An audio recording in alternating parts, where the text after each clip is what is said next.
Hello, hello. Michael, welcome to Talk Python to me. Great to have you here. It's a great name. I think this is the Michael Square, or there's a lot of things that we can do with this. This is going to be really fun. I think Michael Squared is the most. I don't think I've ever had a Michael Cubed on the show with three Right. Michaels, but yeah, Yeah. it's Michaels across the board, or it could be Michaels all the way down, like turtles. Yeah, it's going to be fun, whatever it is.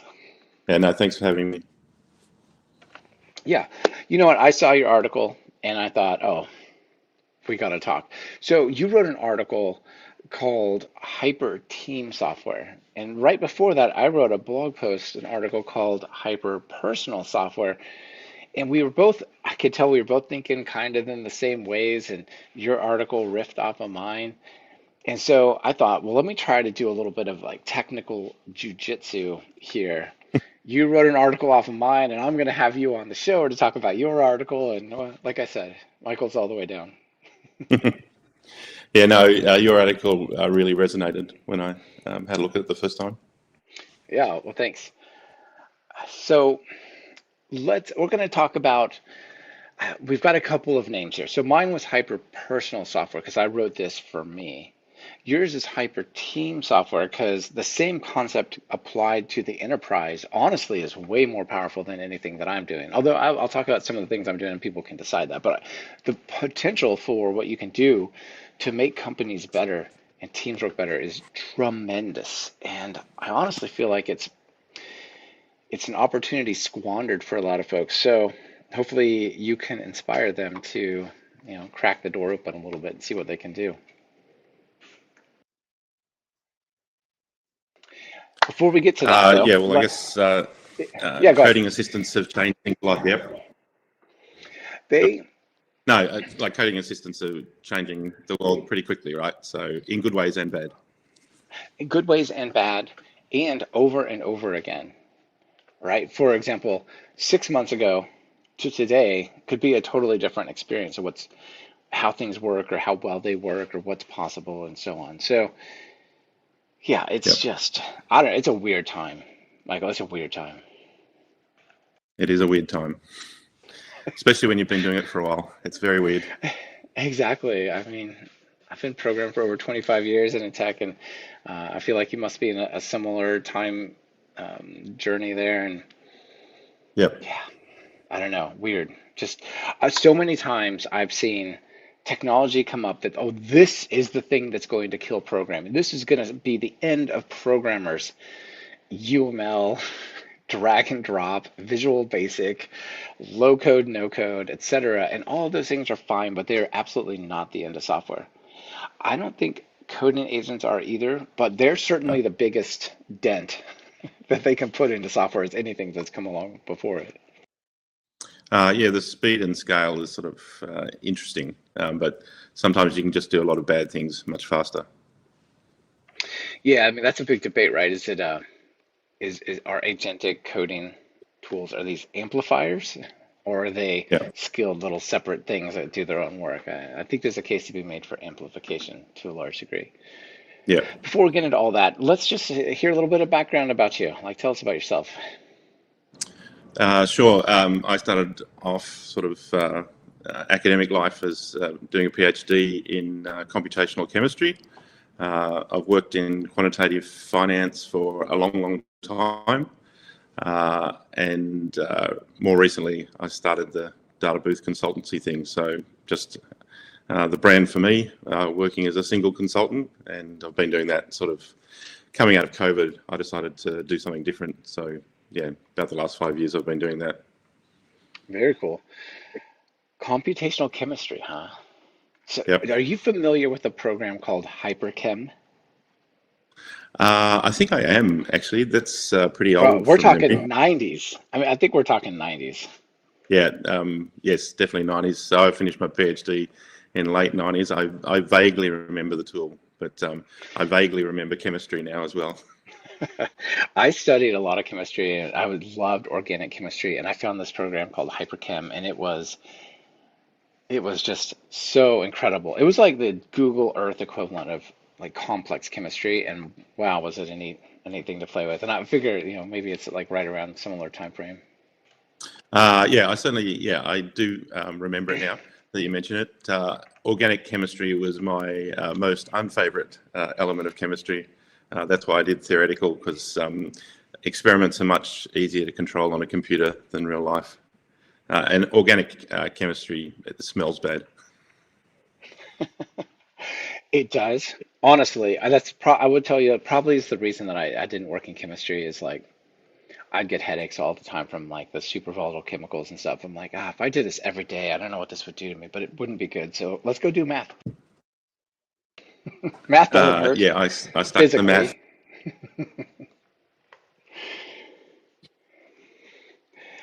Yeah, cool. So And computing in a chemistry school. nice. So give us a bit of information about Data Booth, and so on. You got some nice articles there. You've got some consulting. Yeah, just tell us about Data Booth before we move on.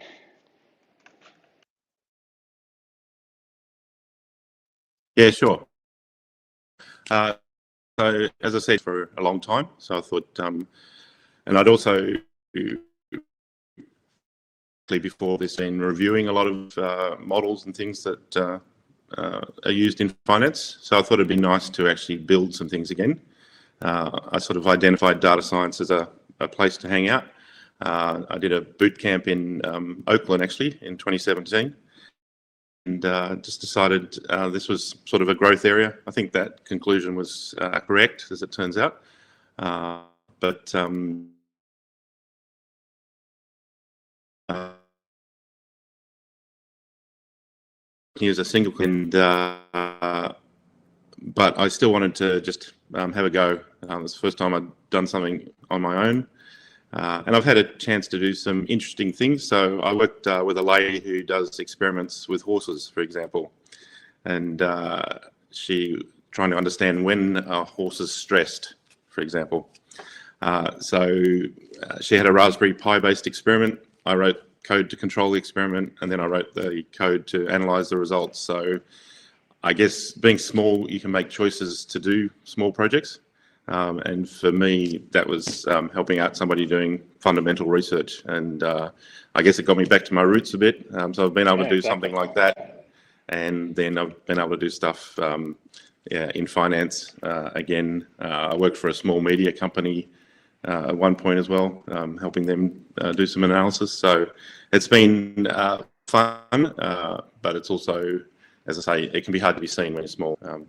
I'm fortunate I have a wife who is happy to give me some flexibility.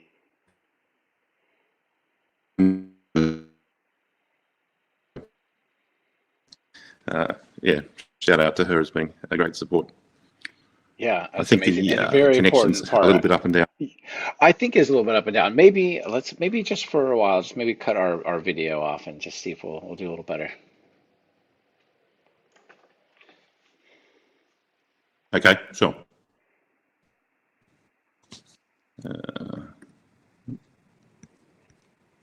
All right. You're now represented by the amazing gray chess piece Okay. looking thing. But hopefully this is better, Yeah, Michael. sorry about Sorry. that. Yeah, oh, no worries at all. So, Yeah. I think it's super important to have a spouse who is understanding of those kinds of things because it lets you do really, really interesting things. Like I can say the same thing for my family as well in a slightly different way. What a cool story about the horse. It's mixing biology and IoT and tech and yeah, that's the kind of stuff that you learn a whole bunch in a real short period of time, but also you can make a big difference. Yeah, I learn a heap. I'd never worked with a Raspberry Pi, for example. So it's quite interesting when you don't play in a space, you don't realize just how fast certain things have advanced. So it's pretty cool what you can do on very small devices these days. Yeah, absolutely. Okay, well, that's Data Booth. Very cool. People can check that out. Let's take it take it out a bit and talk about sort of internal company software. There's a lot of people listen to this show who are not what you would call enterprise developers, right? Yep. Um, They they are students, they're maybe data scientists kind of on their own, or they work at a research, or they work at a startup. So give us a sense of what internal software at like these bigger companies looks like today and like maybe five, before the AI world and so on. Sure. So I think every company is different, and I'm sure you've experienced that as well. Lots of different operating models, but I guess enterprises always need to make sure that things are orderly to some degree. So when I work on my MacBook as a solo practitioner, I can make decisions about what software I want to use, how I want to use it. Ideally, when I'm working with data, you've got to make sure that you've got certain controls in place. But within companies, those things really matter, right? So you do need to make sure that things are secured appropriately, that people only have access to the things that you want them to. So I think in that context, there's always going to be sort of overheads and friction on developing any sort of software. So you've just got to be aware that you need to allow for those things. So I think the idea that we'll talk about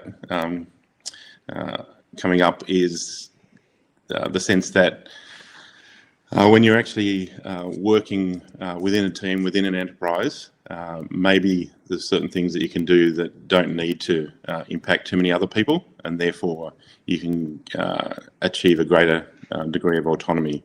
But Yeah. they're certainly the things that you need to be thinking about within the enterprise. So it's not a choose your own adventure. It's a work within the constraints which are appropriately there. And particularly between industries, you can have some industries which have little regulation, and then in other industries they're highly regulated for very good reasons. But again, that can provide an additional layer of complexity as you start to think about how you develop and what you develop. For sure. And I've not spent a ton of time working at large companies. I worked at a company for maybe 6 months that had 1,200 people, and I got there by being acquired from a company that had Yep. 10 full-time employees, so it was a little bit of a shift. But I did do professional software Right. training Yep. for a long time. So I taught week-long courses at over 100 different companies, and you just you get a look inside these places. You're like, wow, this one is really different. And this is like really unique in this way or that. But the one of the I mean, maybe not with the tech companies, but maybe even so. But like for many of the companies, I would say there's two golden rules of a lot of this kind of stuff. One of them is don't change it. It's working. Just don't change it. You know what I mean? Yeah. No, absolutely. Yep. And there's So something to that, right? If it is yeah, working, yeah, why would you fix it? It can be very expensive to change things, right? yeah. So maybe we'll call that the principle of least touching. Like just don't touch it. It's just leave it. It's over there. Just don't touch it. And that leads Yeah. to like you're talking about on your MacBook. Like, oh, I could use like Python 3.14, and we could pick. Oh, let's try Fast API, and they're like, that's cute. We use Python 2. You're like, huh? Really? Okay. You don't want to change it? No. Principle of least touching. We don't touch this. It works. Um, and then I No, think maybe absolutely. one of the Like the yeah. sorry, when I was in a previous company, it was they were using 3.7, for example. I'm like, yeah, but it's out of support. It's end of life. Aren't you going to upgrade things? And people just stared at me. It was like, why would we? So, yeah, I guess it's the what you should do on paper versus what you do in reality. Yeah, and both of those ways are right, I think. Like you maybe don't mess it up because it is working. But at the same time, we had things like Log4j and other stuff where like they're really big problems, and it's just because people didn't want to update their software. Um, so the other core principle, I think, is you break it, you bought it. And that's like if you do touch it and it was working and now it's not working, this is now your problem. And maybe the person who knows how it works doesn't even work here anymore. The person that did it almost certainly does not work there anymore, right? If you look at the stats, I think sort of typical tenure, at least these days, is less than 2 years. So the likelihood that you're going to find anybody in a team that knows anything is uh, can be just very, very small, right? It could be very small, and so that leads to just some interesting gaps, or in a more half glass half full way, like opportunities. There's so much of these little tools and these little connectors and these things, or just software that was never built because you don't want to take it on if you build it, and they're just sitting there inside these huge companies that have so much internal software, but they're either really outdated or they're just really ugly and they work clunky, but people just like the person who built it left and no one else can even build it. So like be thankful it works, not that it's hard to use. So there's just so much opportunity for this concept of hyper team software, I think. Yeah, no, I think there's lots of opportunities out there, but I think like like any problem, you want to think through a solution maybe before you start changing anything. I think it's very tempting just to jump in, and I think taking a few steps back, and again just understanding the scope of the problem that you're trying to solve. So like most of life, if you choose a smaller problem to start with, maybe you learn something from it, and it helps you as you start to tackle bigger problems. Yeah, 100%. I think it's also just, as an aside for people who are looking to advance their career, if you can improve these tools and make life better for everybody at the company, that's a really high visibility thing to do, right? It used to be all the data scientists had this super annoying thing that they had to do, and then you spent 2 weeks on it, and all of a sudden everybody's happier at work, and they know that it was because of you. Like that shines a pretty good halo on you. Yeah, like I'm probably not too much of a limelight guy, but no, like there's great opportunities to like make a real impact, I think. And for me, coming out of a sort of science background, and I try and see everything as an experiment in life, and I try and put all of my experiments orderly in GitHub, for example.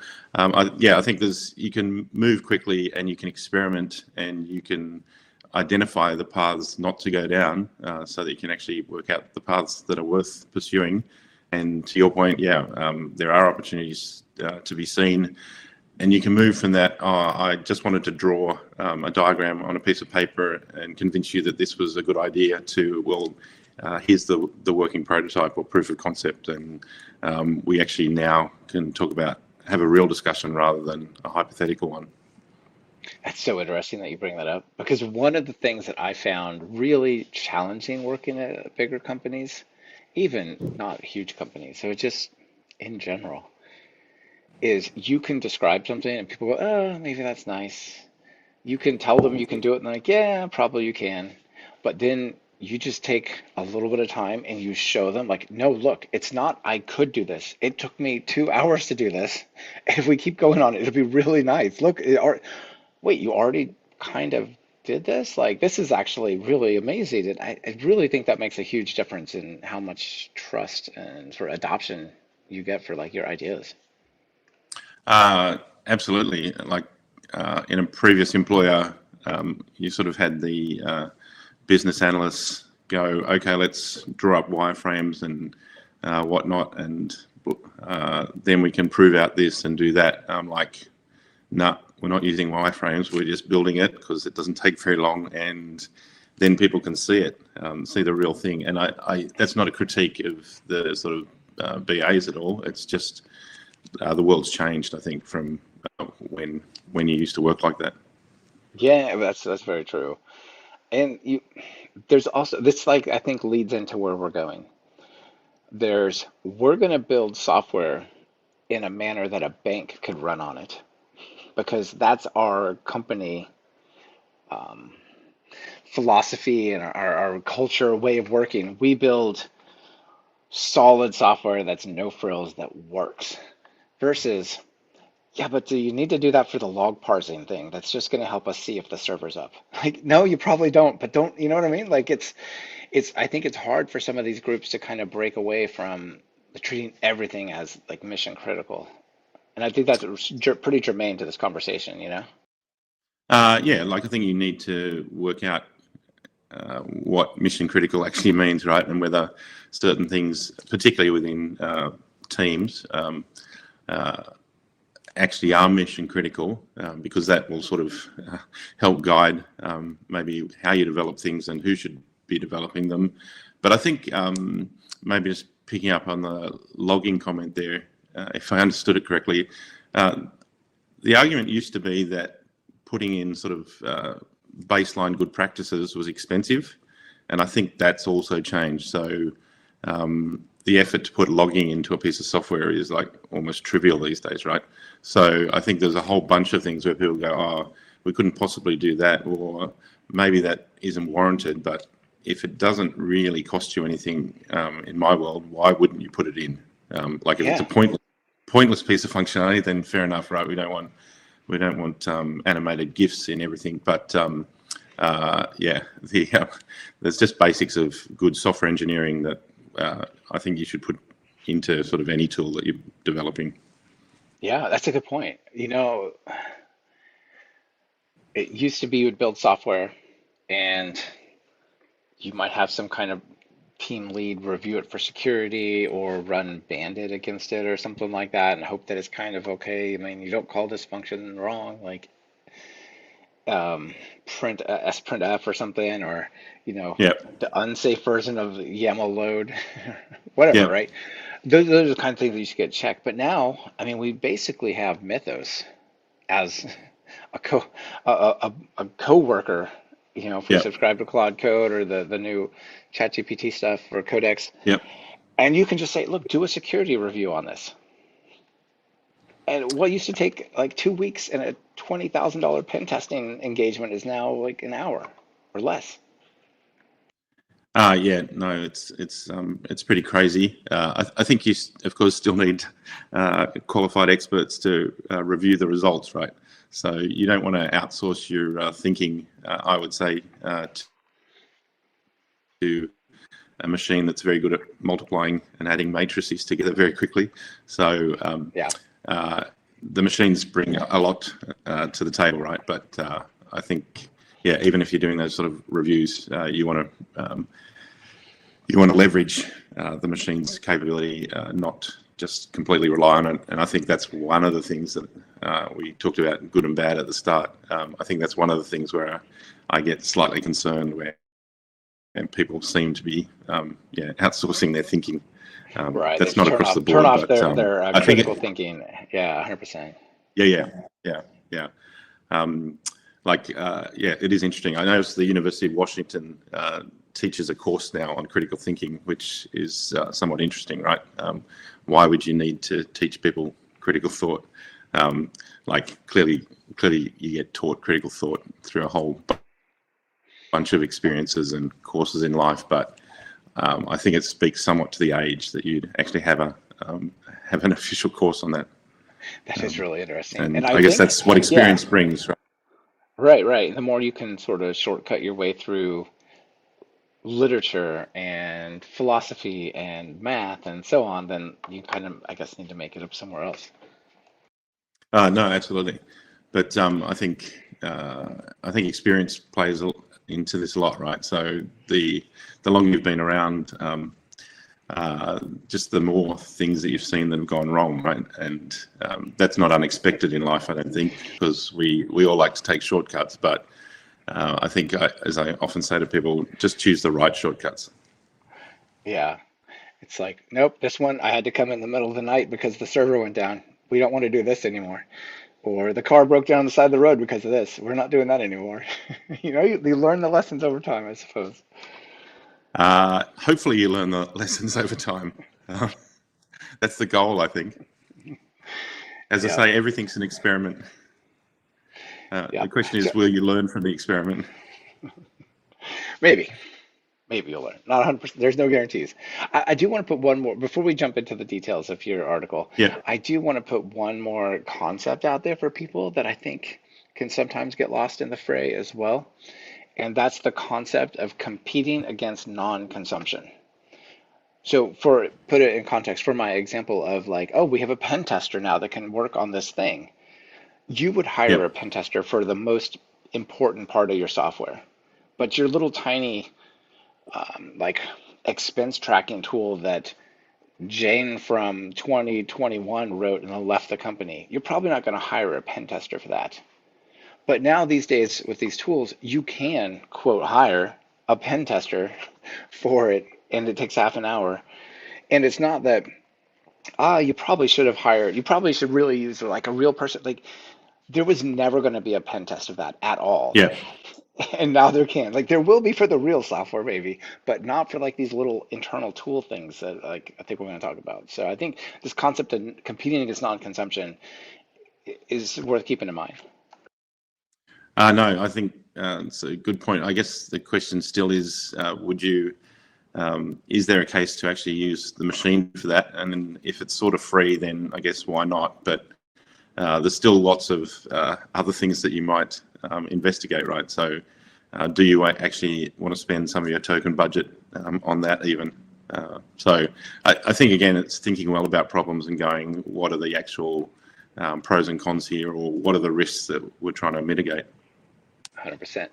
Okay, let's jump into Hyper Team Software, and we're going to talk through your excellent essay from hyper personal software to hyper team software, small team built AI assisted tools inside the enterprise. Because like I said, I think there's just a gold mine of opportunity here to solve some of these principle of least touching, and you break it as yours sort of type, like things that are just a hassle for everyone and just no one's going to go near it, and no one understands it. I think there's a huge possibility there. So, but since you said, this is based on my concept of hyper personal, let me just give people a really quick definite, like a starting point from there. So I said, like, look, I think there's a lot of people that say, if this AI stuff is so good, why don't we see an explosion of software? And my article said, I think there is an explosion of the software, but so much of it is like dark matter in a sense. Like you can't see it because it's not worth bringing out into a great big flash. It's just a bunch of these little things that solve or polish a bunch of stuff. So for my example was, I was using the start page search engine, and they'd started putting ads that would fill like 2 pages before you even got to the first search result. Like, I don't mind having an ad. I want to support you, but 2 pages, this is ridiculous, right? Yep. Yeah, so I said, I just had Claude build me an extension that would just remove the ads just for me. I have no intention of ever shipping it. I just thought, here's a problem I have. I bet in 20 minutes I can make it go away, you know? Yep. So that sets the stage. Tell us about this concept here. Like, tell us about your idea. Yeah, sure. So apologies for the name, first of all, because I don't think it's particularly the right name, but I just wanted to riff off your name. So that was the initial thinking behind it. And also apology for the length of my articles. I try not to write so much, but sometimes that's just what happens. So yeah, I guess as I reflected on your article and thought, well, if Michael can build stuff that solves his problem, surely people in smaller teams within companies actually have plenty of problems to solve, and you don't want to be necessarily starting up a capital P project and having lots and lots of people involved, which is sort of a typical model because of the way companies are structured. But if you can just solve a small problem and it doesn't involve any sort of other people outside your team or any great infrastructure, so you're not trying to set up a client-server database necessarily to solve it. You're not trying to include sort of authentication because the security of it doesn't really matter in this case. You're just solving a small problem within your team, then why not take a similar approach? Yeah, like I've already beat to death. I think there's tons of opportunity here, but I, give me your sense of this. My limited experience, I would say for everything that you look at a company and you see, oh, here is their product, here's their software, or at least the software that powers their product. Like if they were a car company, maybe it's like their website ordering. I don't know. Yep, There's 10 times as many hidden, little, yep, small, somewhat unpolished things that would fall into this category that are critical to making everything work. yep. Yeah, so I think, like, as we've discussed offline, like, there's nothing new here. People have always been building little widgets to solve problems. Uh, I guess the game changer here is that you can do this incredibly quickly. So you can build a lot of good things quickly, or you can potentially build a lot of bad things quickly. So having some sort of vision around how to do it with some degree of discipline, I think matters. But yeah, there's always been those solutions out there. And I think, again, with this theme of make everything an experiment, if you can do experiments quickly, then you can work out, well, does this actually fly? Is it actually solving a real problem? And well, maybe in the past I could do it at the 90% level, but nowadays I can build the 99% and still do it 10 times faster than the 90% solution. Yeah, it really takes away some of the limitations. You're like, yeah, everyone hates this. It's a hassle, or it could be smoother, could automate more, but it's going to take 4 weeks, and it just doesn't justify someone working Yeah, on it for 4 weeks. But if it's going to take 4 hours, you know what? It might be worth 4 hours, right? There's that unproductive afternoon anyway that you had the big meeting in the morning and you can't focus. It's just, you could build it then. yes, and the implication here is that you have requisite skills to build it. So, of course, everybody can build software these days, and I think that's a great piece of democratization that has occurred. I would argue that not everybody can build good software or sufficient software, and that's not a critique of anything other than, I think, experience matters, and some degree of training matters still, so that you can actually shape things that will actually work together, or have thought through some of the problems that are coming next. So it's not just about building a solution that works for today, although in some cases that may be warranted, but it's also thinking about, well, how might this fit in a broader ecosystem? Yeah, I think I think we should put the whole sort of vibe coding stuff as like, all right, not that, Yeah, right? Like yeah, I could use AI to try to do computational chemistry, but I'm highly yep, unqualified to do so, like highly unqualified, even though I studied it long ago. So it's not a knock on me that I'm dumb. It's just I don't know chemistry that well, right? I don't already do that. So I think it's fair to say like, look, you have these companies full of people who are already programmers, and they have, I think a really important part is the domain name to domain knowledge to yep. like understand and solve these problems, like not just from like writing code, but like this is actually what we want to accomplish here, not just this is how the code works, make the code better. Yeah, I don't think yeah, it's always just about making the code better, but I think, and this I hope comes out in the article, is that if you actually have skills and you're embedded more so within a business, then you can understand the business problems by definition much better. And I think combining that domain knowledge with, if you're bringing the software engineering skills, I think that then becomes a really potent force. I'm not saying that, like, within sort of more technology focused parts of businesses, that you don't have people who can now build things much faster and probably better, and indeed do their pen testing and other things. But I think my focus here is really just, if I have the requisite skill, if I can do my computational chemistry in my small team, as it were, how can I then sort of leverage those skills to really build uh, software that matters for my team and solves those sort of problems, which probably never would have got off the ground before, or if they did, as I say, they're only getting sort of maybe 90% of the way there and not really nailing the problem. Yeah, absolutely. So let's talk through some of the main points of your article. So top one here is what this looks like in practice, and you give a bunch of good examples. So maybe you could talk through each one of these. So the first one is onboarding accelerators. Tell us about that. Yeah, so I think in most teams, onboarding can be a little bit painful. So how much of your budget, as it were, do you want to spend on fixing that problem? So some of it can just be fixed by you have a buddy system and people talk to each other better, right?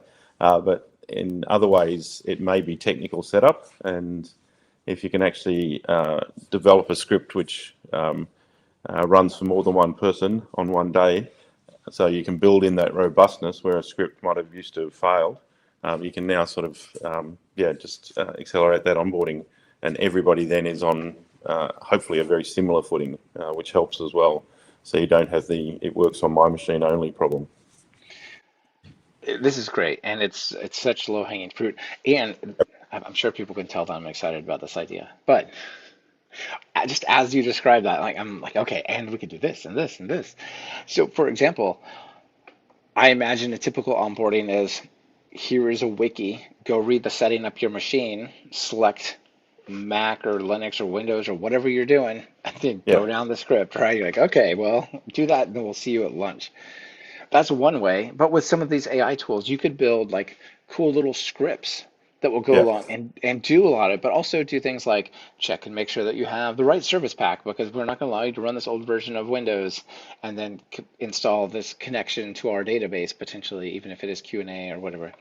And beyond just the setting up, maybe something about the way things are set up changes. So you could write a little program that says, here's the things we want set up. We change, when it changes, I want you to go look at the machine again and tell me if it's still good or if we need to evolve it, right? Like that's really hard to do. Say like, you set it up 2 years ago. Is it still good? yeah, no. And I think the other thing is you can actually document it, right? So you can easily point the machine at the script that you've just written and make sure that the documentation is in sync, because some users are not going to be able to like read shell, for example, if it's that sort of thing. But if you have the documentation which is tightly synced with it, then you've, I think, hopefully got the best of both worlds. For sure. Okay, the next one I'm also super excited about. Internal tool user experience polish. Uh, yeah, absolutely. So for somebody like me, I tend to write Python and SQL, right? I'll spin up Streamlit if I want to UI for something, as an example. But I typically think that CSS and similar are sort of dark arts, right? However, this sort of opens up possibilities with dashboards and whatnot, where they were sort of okay, but actually with a little bit of polish, they'll become much more usable. And for somebody like me, yeah, I don't want to have that specific set of skills, but with a little bit of work with the machine, I can probably get it, not to the point of a graphic designer's sort of capability, but maybe a bit better than it was. And people respond to interfaces, right? If you have a They do. interface which is perfectly functional but looks rubbish, people don't trust it. Back in the day, when it was more desktop apps, a lot of Visual Basic type of stuff, Yep. people would describe these kind of tools as battleship gray. Like Right. technically they have a Yes. color.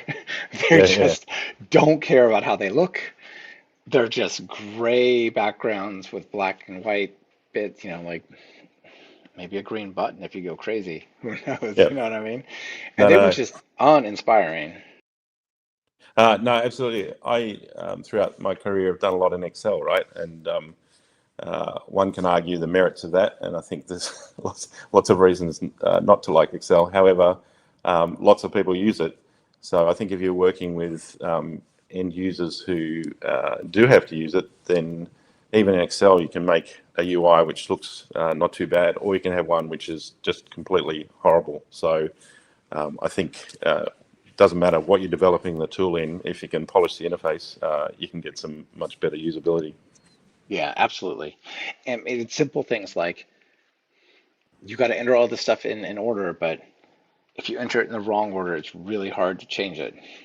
But hey, Claude, could you make this drag and drop reorderable? Sure. Dot, dot, dot. Now it drag and drop Yeah, reorder. Like, oh, that's we have to used to delete it and start over if we entered it in the wrong order. Now we just reorder it. That's incredible, right? And yeah, that kind of stuff is just so good. yeah, Claude, you're a expert UX designer, and you need to allow for appropriate accessibility features. Can you draw on your best practice knowledge to create a beautiful UX potentially?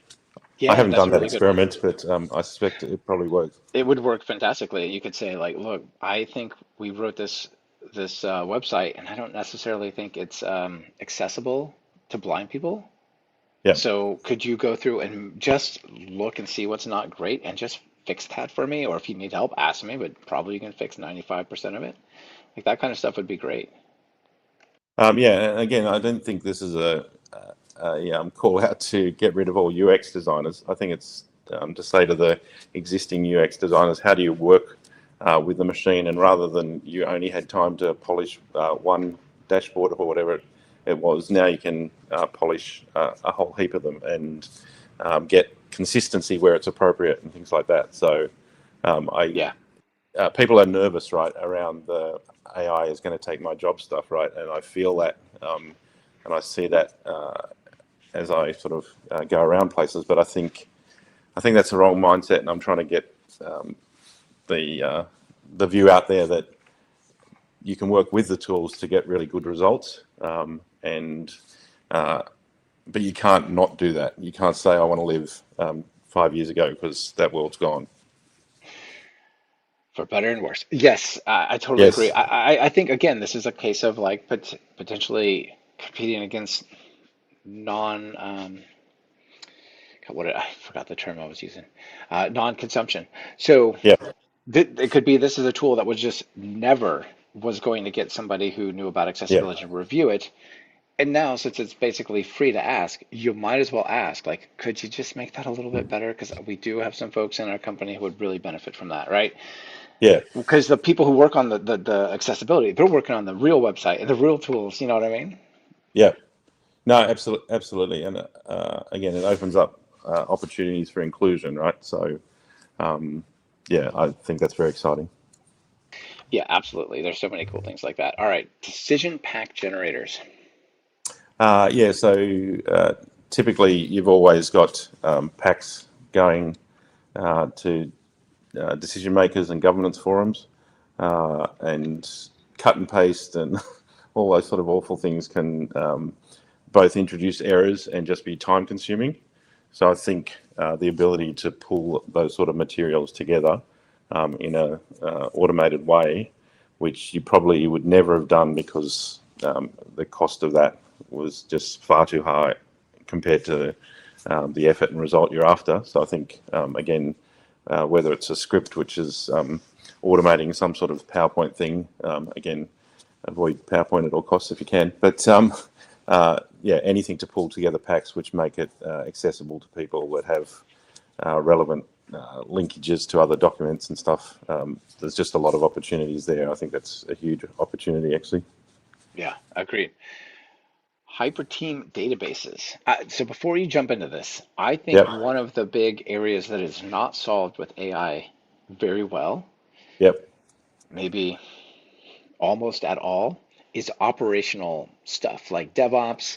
I need to make sure that this server is up and running and that we have backups for this and that they run and we can, like just this managing multiple machines is not, it's just not really where the AI works that well. I know you can make it do these things, but generally it's on local files and chats and stuff, right? So this concept of hyperteam databases ties into like basically avoiding that, right? Uh, well, yes and no, I'd say. Okay. I'm not a DevOps infra expert at all. I have very limited expertise, in fact. But so that's something I wouldn't talk to. But in terms of, I guess, the thrust of this is really um, so databases sort of used to be hard, maybe, or harder. But I guess, yeah, one of the things I do is use tools like DuckDB or SQLite. So I don't have to have the whole client server database thing set up. So if I just want to capture data within my team and it's just my team sharing it, then there's a lot of options here, I think. And although DuckDB, that being said, has just released an extension called Quack, which opens up a sort of client server model. But yeah, so I think that's really the idea here. How do you allow for just a really lightweight place where you can capture data as part Yeah. of your application or something like that, or you can shove your logs in there or whatever it is. Because I think as soon as you sort of side point, but related, is as soon as you have observability data, you can start to ask questions about, well, how are people actually using this software, and can we learn from that? Right, like time series type stuff and so on. Yeah. Yeah, yep, Or user flow. They went here, then here, and then they did this. yeah, yeah. I And think traditionally, it just would have been like expensive to do that, and nowadays it's. I try not to use the trivial word too much because it understates the amazing capability of these packages to actually deliver functionality. it does. I think some interesting ways that this recommendation is really powerful is so many of these like internal tools that people have is even in a company of 1,000 people, like there might be 6 people that need to use this little internal web app. They're Yep, all the ones who approve expenses, and it's yep, about like scanning and approving expenses. yep, Do you need like replica, you know, failover Postgres yep, for that? Probably not. Like, I mean, maybe, but yep, if it's really a small thing, it could just be like a SQLite file, and then the yep. deployment and management of it and backup of it becomes so simple. And Uh, I think yeah, there's a lot to do with this. no, absolutely. And I think through the what it's 2026 now. I think sort of yeah through late 2018, 2019, for 3 or 4 years there, this whole push was to sell a whole bunch of data infrastructure, and I think people spent way more than they needed to. And I think you'll see that in the DuckDB sort of materials and MotherDuck and things like that, where they've just called out the fact that most people don't have big data, and so I feel you're probably overpaying for infrastructure. Again, depends on your industry, right? Some industries have mandated requirements for how they handle their data, but I think again, depending on the nature of your business and your team, if you've just got a backup with a database, that might be good enough. Yeah. Well, it's not just paying for the infrastructure, like we now have like a huge Spark cluster that does whatever, Yeah, or it's also you now need somebody who understands what a Spark cluster is, how to run it, what happens if it oh, goes down, someone's getting called. Whereas SQLite is just, it's a file.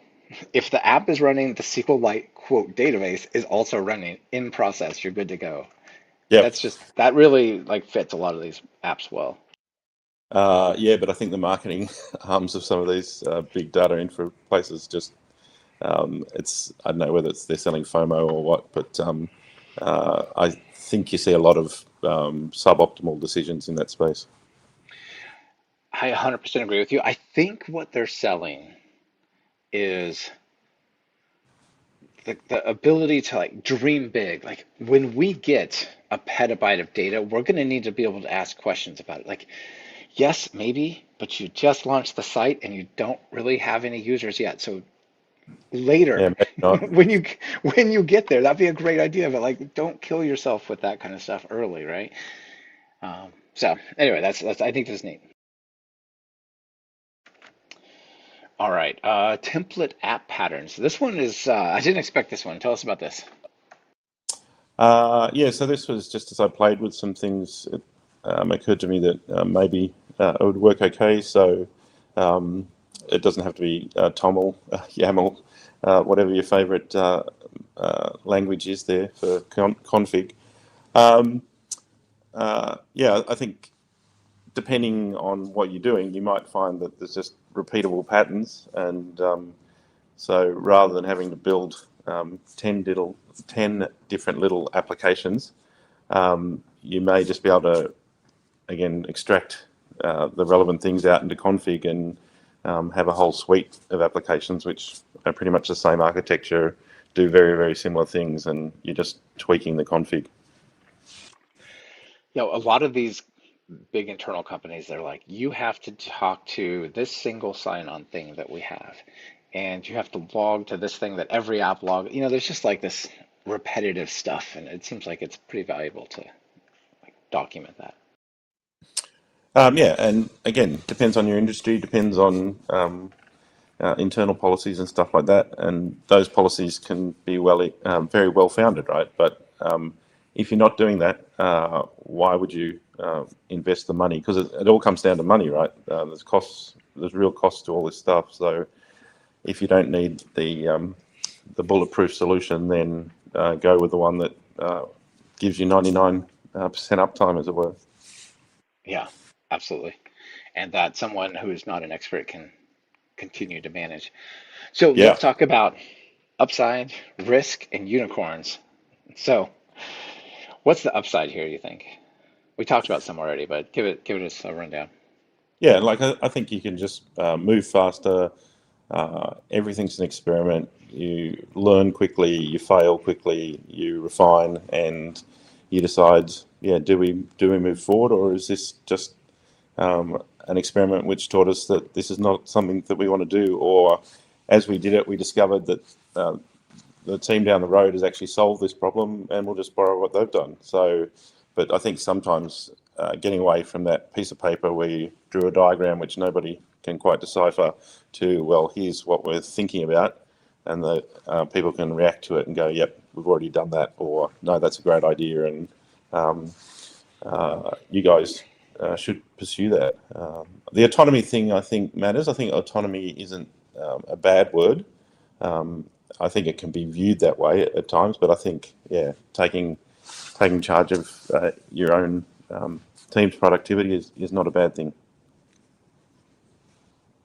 Yeah, a lot of times it would be, well, we're not really the developers that mess with the API or the database. We just consume that stuff. So if we want any of these features, we've got to get them on board.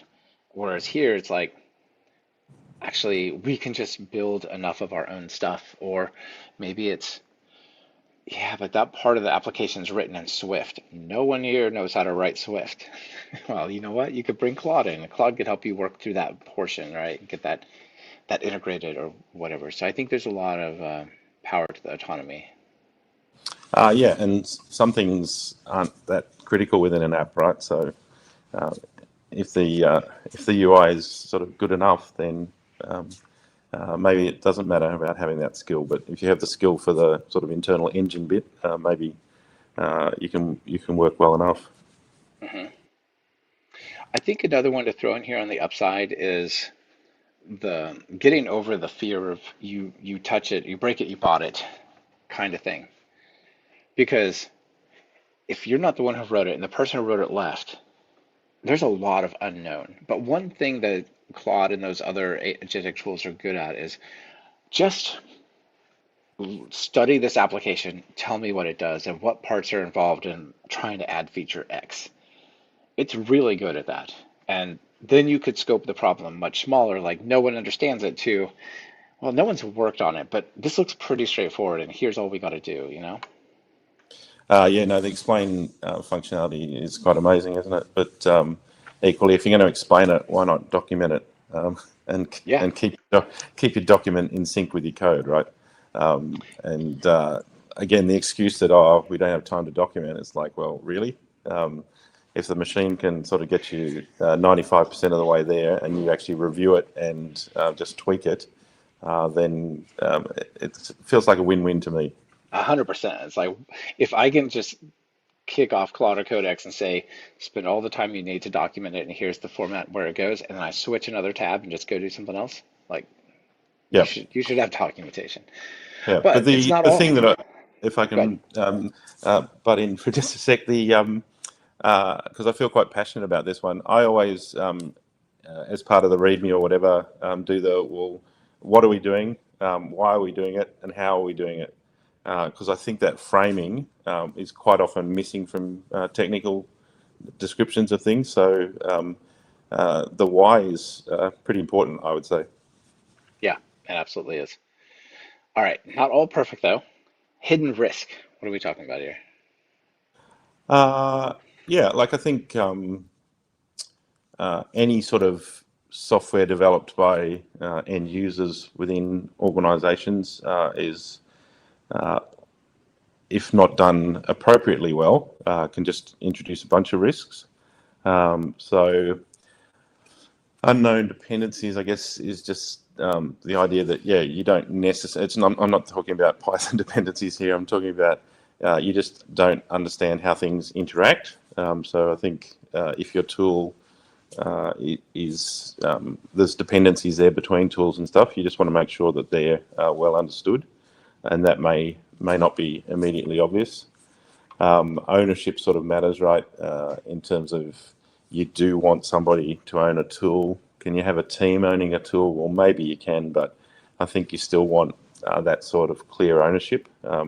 So typically, teams don't own things. Like they might in principle, but you still need a real person. And again, depending on what the solution is, and depending on your organisational requirements, and if you've got regulatory obligations, yeah, do you have appropriate controls in place? And it may be that you just don't really understand that at all, right? If you're an end user, you may not appreciate what data controls you have to have in place, or security controls and things like that. Although, to your point, maybe just get the machine to help with some of that stuff. Yeah, for sure, but it's not easy. Like for example, like, oh, it's so great, we can just use SQLite now, and that's our database. Yep, And then somebody's, well, the way we back that up is we just copy the .SQLite file, and it has yep, all this PII and HIPAA violations by copying that file the wrong place, and like, right, it could be yeah. bad. No, absolutely, and data really matters, right? So, and depending again on industry, there are some very strict requirements on that stuff, as there should be. But as an end user, you may not have appropriate understanding or visibility of those things. So, uh, there are certainly applications where you need to have sufficient knowledge, right? I would add another hidden risk is supply chain badness. Yep, That's actually been in the news so much lately, right? Like with yep, NPM and PyPI to a lesser degree, but not to a zero yep, degree. But I mean, there's light. I think it was light LLM was yep, pretty bad. I was only out for a couple hours, but and what these agents love to do is they love to grab a package off of NPM and install it, and then get it. And then either maybe there's no checks to make sure that they get installed okay, right? That they don't have a CVE in them, or if they do later, yep, who yep, knows to patch it? Because who knows even where it was used, right? There's none of yep. that stuff. Yeah, so typically enterprises will have solutions in place to sort of have internal mirrors of those sort of things. But again, you've got to make sure that you're governing those well, otherwise you can easily miss stuff. Right, but does your AI know to use them? Or because if you're in the far, if you're the more you go toward the vibe side, you just say, just make it. I want it to look like Instagram or whatever, right? It's like, well, Instagram uses this, so we're going to grab it. Uh, yes, you need some discipline around this stuff. Yeah, 100%. And then the unicorns. I like this idea. I'm on board with you. What is this? Well, again, sorry about the name. Can be a bit pretentious, right? A unicorn's just somebody with a pole in their head, right? The So I think the idea is, though, if you've, as I sort of flagged before, if you've got somebody who has capability around software engineering, but also who has deep domain expertise, they bring a lot to the table, right? So every person in a team brings something to the table, and I'm a great believer that you try and create environments where people can do their best work. But you do have people who quite often have done different things in their careers and therefore bring a unique set of skills in terms of just that depth in both software engineering and domain. And those people can really, I think, bring a lot to the table in a team, which you don't necessarily see a lot of. A lot of people like to stick to a particular single domain. So that's not a critique, it's just my observation. Yeah, I think having either somebody who has a lot of domain knowledge and programming skills or data Yeah. science skills, depending on what you're trying to do, that's really, that would be ideal. But those people are hard to come by. So maybe you create a pair of like this person really understands the Yes. problem and has a Yep. little bit of skill in programming, and this person is really good at programming and they know a little bit of what's going on. You know what I mean? Like that would be a really powerful combination, I think. Yeah, and I think those sort of buddy pair type relationships, yeah, can certainly be another model there. And having people talk to each other in teams in general is quite powerful, right? And you can get some really good results. So yeah, I don't think you necessarily need maybe the unicorn person, but the unicorn team. I imagine this will be for companies and teams who adopt this, it will probably feel a little bit like the if you've never used a linter on your program, rough, black, something like that, that says you're doing all these things wrong, and you run it the first time, you're like, there's a thousand Yep. and seven problems. You're like, ah, oh my. Well, we can't hire somebody for each one of those problems. You know what I mean? Yep. Like if those represented sort of these apps that could really be improved, but I think with the velocity you can get with a couple of people in Claude or Codex on them, you could do this week we're going to modernize these two apps. The next week we're going to modernize those. And after a couple months, 6 months, depending on how big your company is, like you'll have a lot of apps that are in good shape and don't need much attention. They've been running without being touched forever. Now they just run No. better. Yeah, yeah. And you would like to think that as you do each of these experiments, right, you learn stuff, right?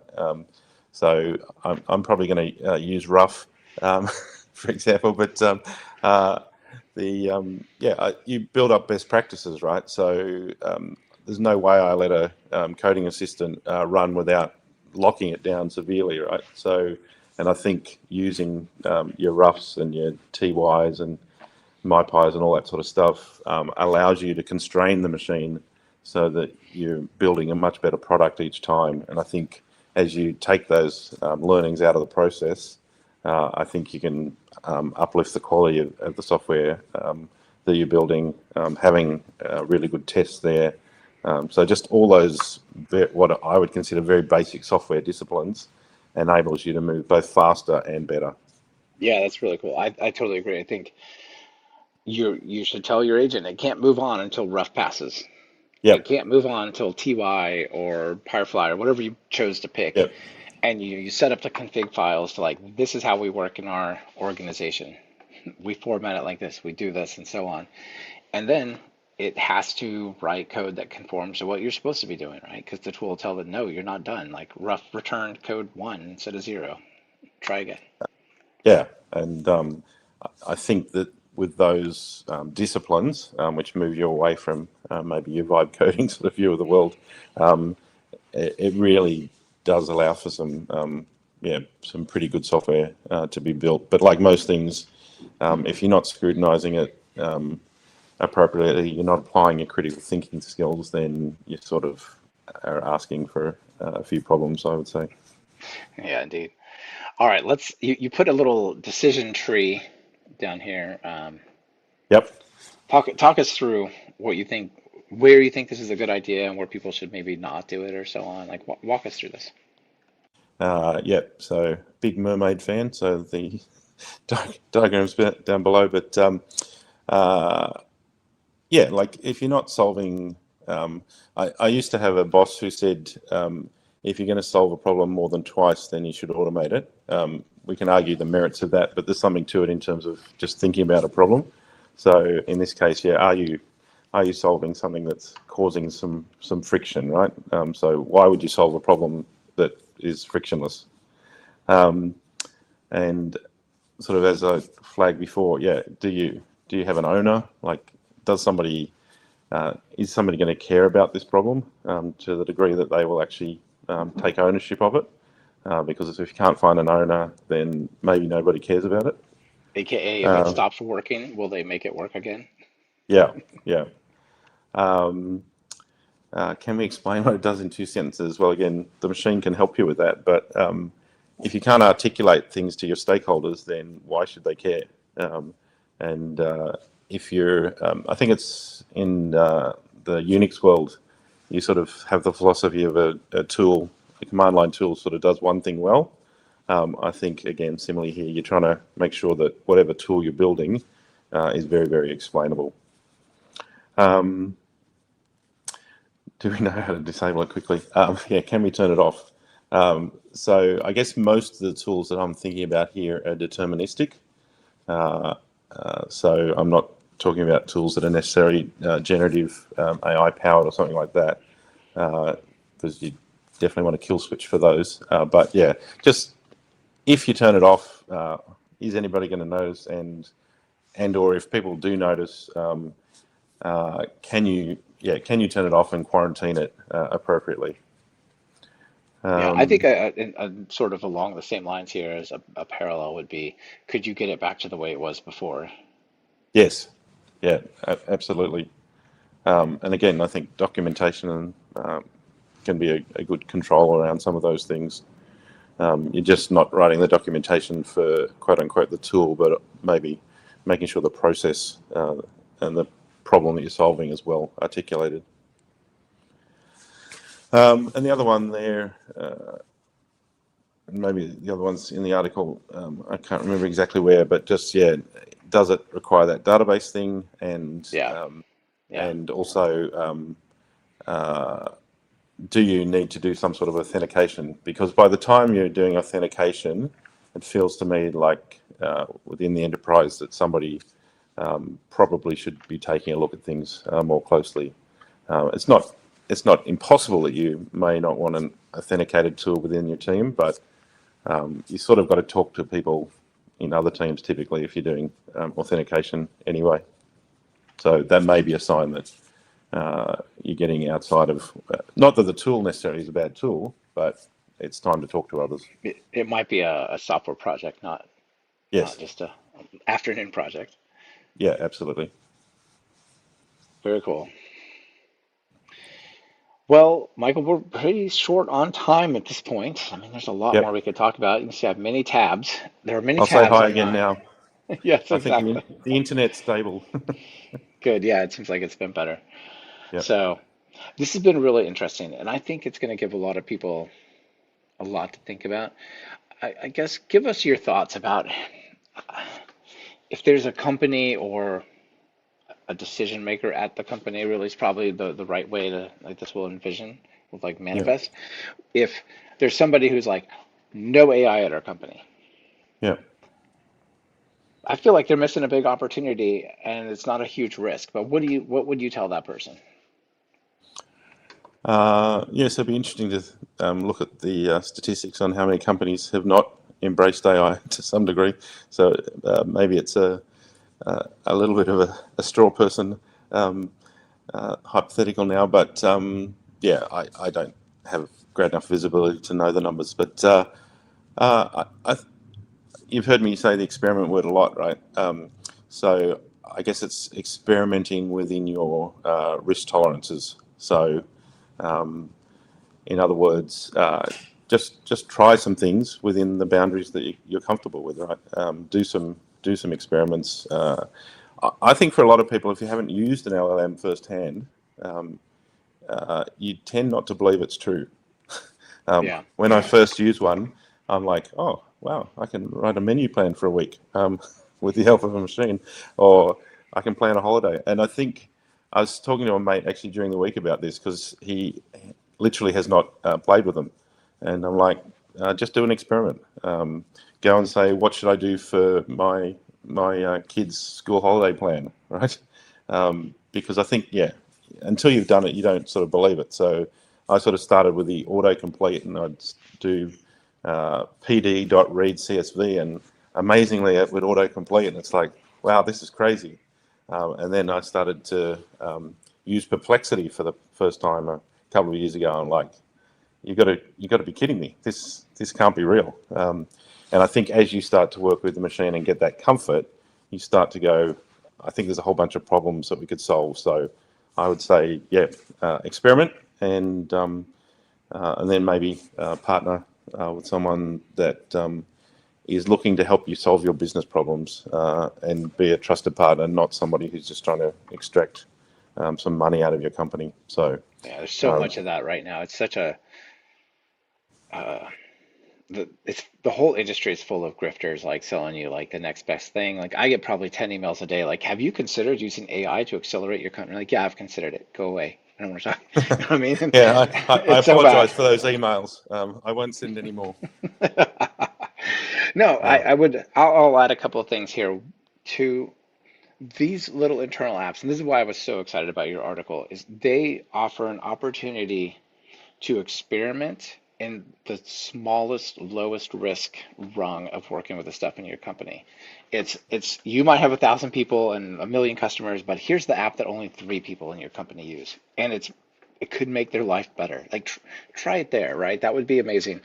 And the other one is I would say this is an engineering skill, like writing code, like object-oriented programming, like memory management, and so on. yeah, And if you treat it like a casual conversation with a buddy or whatever, it's you're not going to get the right results. So there is engineering around here. It's very yeah. weird and it's very different, but if you apply it, you get good outcomes.